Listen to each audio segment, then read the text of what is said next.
హైకోర్టులకి న్యాయమూర్తుల్ని supreme court collegium సిఫార్సు చేస్తుంది. మారుమూల ప్రాంతాల్లో ఉన్నటువంటి వాళ్ళని కూడా ఎంపిక చేస్తూ ఉండటం అన్నటువంటిది ఒక ప్రత్యేక అంశం. ఈ దఫా మెచ్చుకోవాల్సినటువంటి అంశం. హైకోర్టు న్యాయమూర్తిగా తుహీర్ కుమార్ గేదిలాని తాజాగా కొలీజియం సిఫార్సు చేసింది.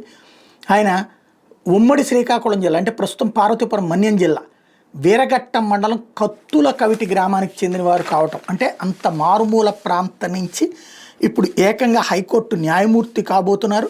తల్లిదండ్రులు సరోజినీ నాయుడు, కృష్ణమూర్తి నాయుడు. తుహిన్ కుమార్ విశాఖపట్నంలో పాఠశాల విద్య, అక్కడే కృష్ణా కాలేజీలో ఇంటర్ చదివారు.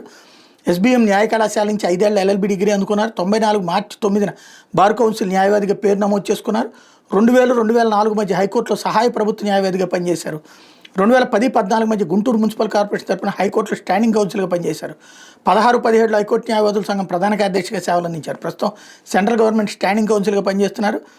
అన్ని విభాగాలకు సంబంధించిన కేసులు వాదించిన అపార అనుభవం ఉంది. అదే సమయంలో తెలంగాణ హైకోర్టు కొత్తగా 4 న్యాయమూర్తుల నియామకానికి సుప్రీం కొలీజియం సిఫార్సు చేసింది.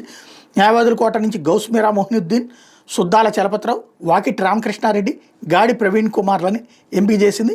మీరా మొహినుద్దీన్ హైదరాబాద్ బాలానగర్లో 1969 జూలై 15 జన్మిస్తే తండ్రి మహమ్మద్ ఇస్మాయిల్ HMD మేనేజర్గా పనిచేశారు. మొహినుద్దీన్ వెంకటేశ్వర యూనివర్సిటీ పరిధిలో నెల్లూరు VR లా కాలేజీలో 5 ఏళ్ల న్యాయ కోర్సు, ఉస్మానియాలో LLM పూర్తి చేశారు.